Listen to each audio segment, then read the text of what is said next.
நண்பர்கள் அனைவருக்கும் ஆர்சிசியின் வணக்கங்கள். இன்று 10ஆம் வகுப்பில் அரசியல் அமைப்பு என்ற பாடத்தில் உள்ள இந்திய அரசியலமைப்பின் பகுதி 3 இந்தியாவின் மகா சாசனம் என அழைக்கப்படும் அடிப்படை உரிமைகளை பற்றி பார்க்க உள்ளோம். முதலாவது சமத்துவ உரிமை. பிரிவு 14 சட்டத்தின் முன் அனைவரும் சமம் என்பதனை குறிப்பது பிரிவு 14. பிரிவு 14 சட்டத்தின் முன் அனைவரும் சமம் என்ற உரிமையை குறிக்கிறது. பிரிவு 15 மதம், இனம், சாதி, பாலினம் மற்றும் பிறப்பிடம் இவற்றின் அடிப்படையில் பாகுபடுத்துவதை தடை செய்தல். பிரிவு 15 மதம், இனம், சாதி, பாலினம் மற்றும் பிறப்பிடம் இவற்றின் அடிப்படையில் பாகுபடுத்துவதை தடை செய்தல். பிரிவு 16 பொது வேலைவாய்ப்புகளில் சம வாய்ப்பளித்தல். பிரிவு 16 பொது வேலைவாய்ப்புகளில் சம வாய்ப்பளித்தலை கூறுகிறது. பிரிவு 17 தீண்டாமை ஒழித்தல் பற்றி கூறுகிறது. பிரிவு 17 தீண்டாமை ஒழித்தல் பற்றி கூறுகிறது.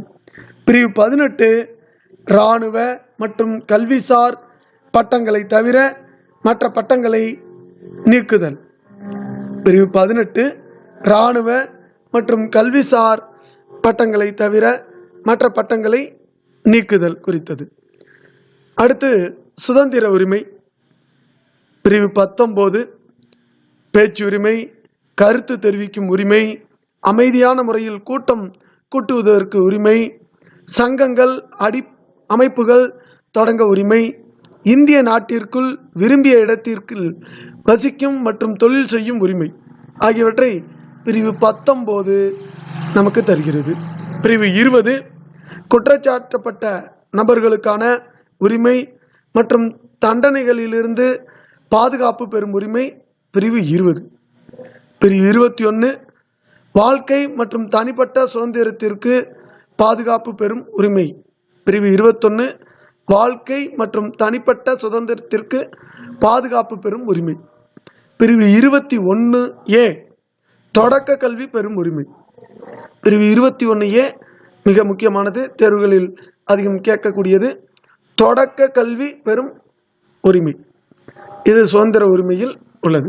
பிரிவு 22 சில வழக்குகளில் கைது செய்து தடுப்பு காவலில் வைப்பதற்கு எதிரான பாதுகாப்பு உரிமை.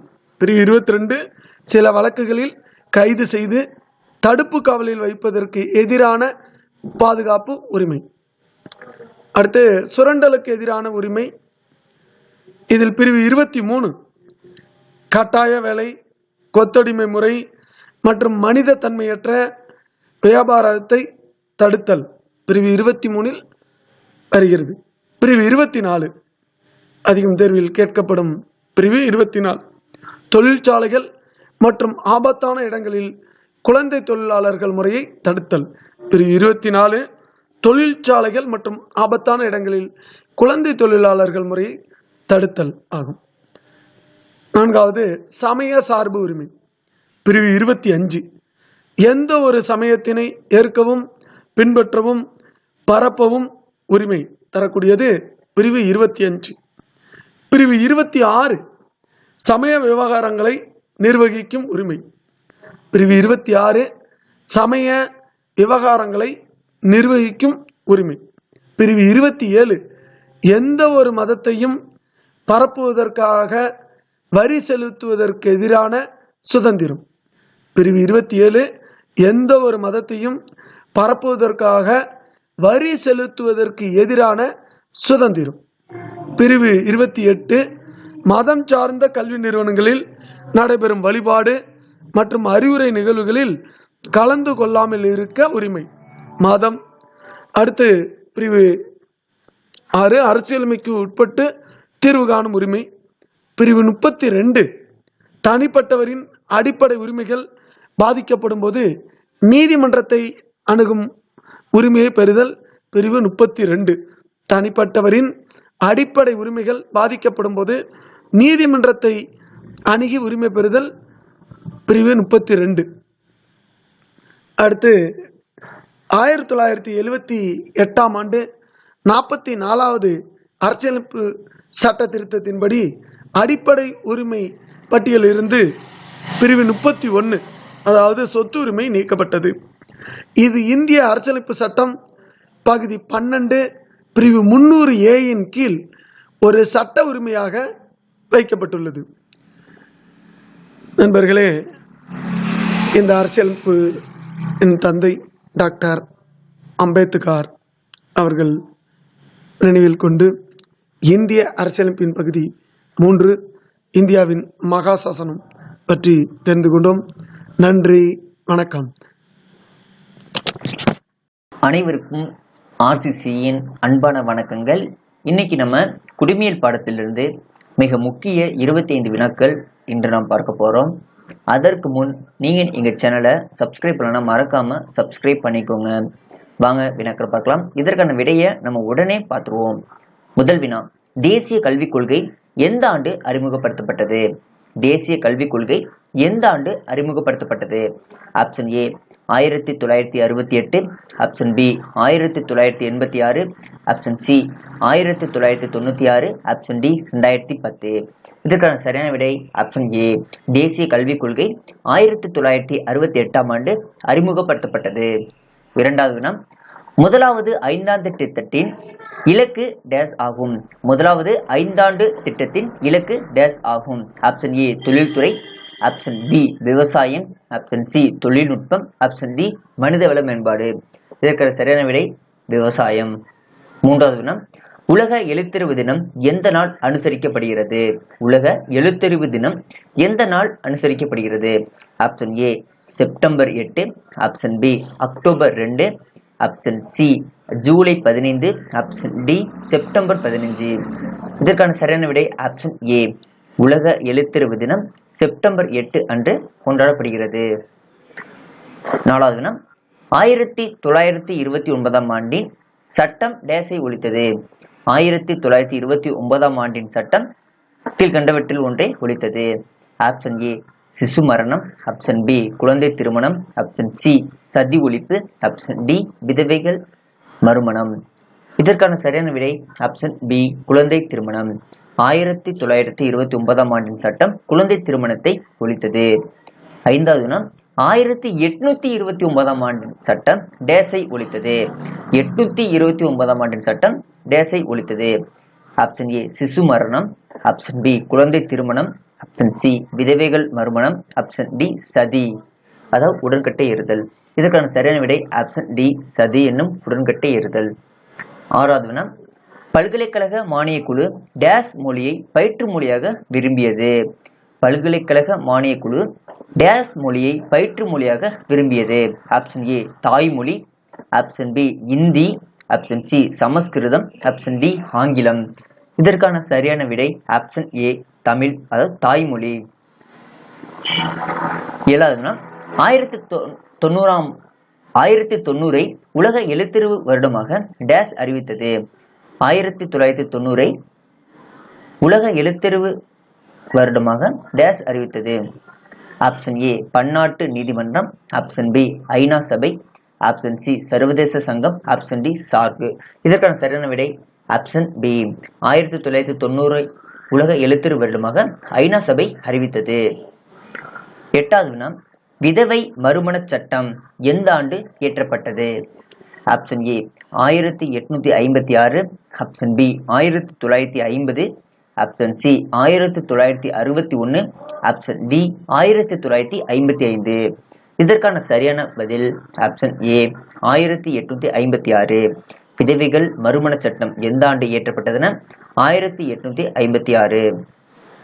ஒன்பதாவது டேஸ் ஆண்டின் தேசிய கல்விக் கொள்கை கரும்பலகை திட்டம் மூலம் பள்ளிகளுக்கு அடிப்படை வசதிகள் செய்து தர வழிவகை செய்தது? அதாவது எந்த ஆண்டின் தேசிய கல்விக் கொள்கை கரும்பலகை திட்டம் மூலம் பள்ளிகளுக்கு அடிப்படை வசதிகள் செய்து தர வழிவகை செய்தது? Option A 1968, option B 1986, option C 1991, option D 1992. இதற்கான சரியான பதில் ஆப்ஷன் டி 1992. 10வது வினா, தமிழ்நாடு அரசு எந்த ஆண்டு பெண்களை இகழ்தல் தடை சட்டம் இயற்றியுள்ளது? Option A 1996, option B 1997, option C 1998, option D 1999. இதற்கான சரியான பதில் ஆப்ஷன் பி 1997. தமிழ்நாடு அரசு 1997ஆம் ஆண்டு பெண்களை இகழ்தல் தடை சட்டம் இயற்றியுள்ளது. 11வது வினா, குறுகிய கால இல்லங்கள் தொடங்கப்பட்ட ஆண்டு? Option A 1996, option B 1995, option C 1997, option D 1999. இதற்கான சரியான பதில் ஆப்ஷன் ஏ 1996ஆம் ஆண்டுதான் குறுகிய கால இல்லங்கள் தொடங்கப்பட்டது. 12வது வினா, நமது தேசிய பாடலை முதலில் கல்கத்தாவில் பாடியவர் யார்? நமது தேசிய பாடலை முதலில் கல்கத்தாவில் பாடியவர் யார்? Option A Bankim Chandra Chatterjee, option B Rabindranath Tagore, option C Kavimani Desiya Vinayakam பிள்ளை, ஆப்ஷன் டி ராமலிங்க அடிகள். இதற்கான சரியான பதில் ஆப்ஷன் பி ரவீந்திரநாத் தாகூர். 13வது வினா, இந்திய அரசியலமைப்பு 22 பாகங்களையும் 12 அட்டவணைகளையும் டேஷ் சரத்துக்களை கொண்டது. அதாவது புக்கில் உள்ள சரத்துக்கள். Option A 448, option B 449, option C 463, option D 465. இதற்கான சரியான விடை ஆப்ஷன் பி 449. இந்திய அரசியலமைப்பு 22 பாகங்களையும் 12 அட்டவணைகளையும் 441 சரத்துகளையும் கொண்டுள்ளது. 14வது வினா, டேசாம் ஆண்டு லாகூரில் நடைபெற்ற இந்திய தேசிய காங்கிரஸ் மாநாட்டு தீர்மானத்தின்படி பூரண சுயராஜ்யம் 1930ஆம் ஆண்டு ஜனவரி 26இல் கொண்டாடப்பட்டது. அதாவது எந்த ஆண்டு லாகூரில் நடைபெற்ற இந்திய தேசிய காங்கிரஸ் மாநாட்டு தீர்மானத்தின்படி பூரண சுயராஜ்யம் 1930ஆம் ஆண்டு ஜனவரி 26இல் கொண்டாடப்பட்டது? எந்த ஆண்டுனா option A 1927, option B 1928, option C 1929, option D 1926. இதற்கான சரியான விடை ஆப்ஷன் சி 1929. 15வது வினா, சரத்து டேஷ் குழந்தைகளின் அடிப்படை உரிமைகளை பற்றியது ஆகும். அதாவது கீழ்கண்டவற்றில் எந்த விதி குழந்தைகளின் அடிப்படை உரிமைகளை பற்றியது ஆகும்? Option A 23, option B 24, option C 28, option D 30. இதற்கான சரியான பதில் ஆப்ஷன் பி 24. 16வது வினா, சரத்து டேஷ் 14 வயதுக்குட்பட்ட அனைத்து குழந்தைகளுக்கும் இலவச கட்டாய கல்வி அளிக்க வழிவகை வகிக்கிறது. அதாவது கீழ்கண்டவற்றில் எந்த விதி 14 வயதுக்குட்பட்ட அனைத்து குழந்தைகளுக்கும் இலவச கட்டாய கல்வி அளிக்க வழிவகிக்கிறது? ஆப்ஷன் ஏ 45வது விதி, ஆப்ஷன் பி 24வது விதி, ஆப்ஷன் சி 23வது விதி, ஆப்ஷன் டி 28வது விதி. இதற்கான சரியான விடை ஆப்ஷன் ஏ 45வது விதி. 17வது வினா, டேஷ் ஆலோசனையின் படி மற்ற அமைச்சர்களையும் குடியரசுத் தலைவர் நியமிக்கிறார். அதாவது கீழ்கண்டவற்றில் யாருடைய ஆலோசனையின்படி மற்ற அமைச்சர்களையும் குடியரசுத் தலைவர் நியமிக்கிறார்? ஆப்ஷன் ஏ துணை குடியரசுத் தலைவர், ஆப்ஷன் பி பிரதம அமைச்சர், ஆப்ஷன் சி ஆளுநர், ஆப்ஷன் டி சபாநாயகர். இதற்கு சரியான பதில் ஆப்ஷன் பி பிரதம அமைச்சர். அவர்களின் ஆலோசனையின்படிதான் மற்ற அமைச்சர்களையும் குடியரசுத் தலைவர் நியமிக்கிறார். 18வது வினா, பாராளுமன்றம் டேஷ் அவைகளை கொண்டது. பாராளுமன்றம் டேஷ் அவைகளை கொண்டது. ஆப்ஷன் ஏ ஓரவை, ஆப்ஷன் பி ஈரவை, ஆப்ஷன் சி மூன்றவை, ஆப்ஷன் டி நான்கவை. இதற்கு சரியான பதில் ஆப்ஷன் பி ஈரவைகளை கொண்டது. 19வது வினா, ராஜ்யசபா எனப்படும் இது பாராளுமன்றத்தின் டேஷ் ஆகும். ராஜ்யசபா எனப்படும் இது பாராளுமன்றத்தின் டேஷ் ஆகும். ஆப்ஷன் ஏ மக்களவை, option B Lok Sabha, option C மேலவை, ஆப்ஷன் டி சட்டமன்றம். இதற்கான சரியான பதில் ஆப்ஷன் சி மேலவை. 20வது வினா, லோக்சபாவில் டேஷ் ஆங்கிலோ இந்திய உறுப்பினர்களை குடியரசுத் தலைவர் நியமனம் செய்தார். இது தற்போது நடைமுறையில் இல்லை. ஸோ அப்ப எத்தனை நபர்களை ஆங்கில இந்திய உறுப்பினர்களை குடியரசுத் தலைவர் நியமனம் செய்தார்? Option A 12, option B 2, option C 4, option D 10. இதற்கான சரியான பதில் ஆப்ஷன் பி 2. 21வது வினா, அரசியல் நிர்ணய சபை தேசிய கொடியை ஜூலை 22ஆம் நாள் எந்த ஆண்டு அங்கீகாரம் அளித்தது? அரசியல் நிர்ணய சபை தேசிய கொடியை ஜூலை 22ஆம் நாள் எந்த ஆண்டு அங்கீகாரம் அளித்தது? Option A 1946, option B 1947, option C 1948, option D 1949. இதற்கான சரியான பதில் ஆப்ஷன் பி. அரசியல் நிர்ணய சபை தேசிய கொடியை ஜூலை 22, 1947ஆம் ஆண்டு தான் அங்கீகாரம் அளித்தது. 22வது வினா. முதன் முறையாக நமது தேசிய கொடி ஆகஸ்ட் 15ஆம் நாள் டேஸாம் ஆண்டு ஏற்றப்பட்டது? Option A 1948, option B 1947, option C 1949, option D 1950. இதற்கான சரியான பதில் ஆப்ஷன் பி 1947. ஸோ ஆகஸ்ட் 15, 1947 அன்று தான் முதன் முறையாக நமது தேசிய கொடி ஏற்றப்பட்டது. 23வது வினா. மாநிலத்தின் அதிகாரங்கள் அனைத்தும் டேஸ் மற்றும் அவரின் அமைச்சர்கள் குழுவிடம் இருக்கும். மாநிலத்தின் அதிகாரங்கள் அனைத்தும் டேஸ் மற்றும் அவரின் அமைச்சர்கள் குழுவிடம் இருக்கும். ஆப்ஷன் ஏ ஆளுநர், ஆப்ஷன் பி முதலமைச்சர், ஆப்ஷன் சி சபாநாயகர், ஆப்ஷன் டி உறுப்பினர்கள். இதற்கான சரியான பதில் ஆப்ஷன் பி முதலமைச்சர். மாநிலத்தின் உண்மையான ஆளுநர் யாருன்னா, அதிகாரம் யார்கிட்ட உள்ளதுன்னா முதலமைச்சர்கிட்ட உள்ளது. அதே போல மாநிலத்தின் நிர்வாகி யாருன்னா ஆளுநர். 24வது வினா. தற்போது ஒரு தலைமை நீதிபதி உட்பட டேஸ் நீதிபதிகள் உச்ச நீதிமன்றத்தில் உள்ளனர். தற்போது ஒரு தலைமை நீதிபதி உட்பட டேஸ் நீதிபதிகள் உச்ச நீதிமன்றத்தில் உள்ளனர். Option A 26, option B 24, option C 34, option D 22. இதற்கான சரியான பதில் ஆப்ஷன் சி 34. 25வது வினா. நமது தேசிய பாடல் முதலாக டேஸ் ஆண்டு நடைபெற்ற கொல்கத்தா மாநாட்டில் பாடப்பட்டது? நமது தேசிய பாடல் முதலாக எந்த ஆண்டு நடைபெற்ற கொல்கத்தா மாநாட்டில் பாடப்பட்டது?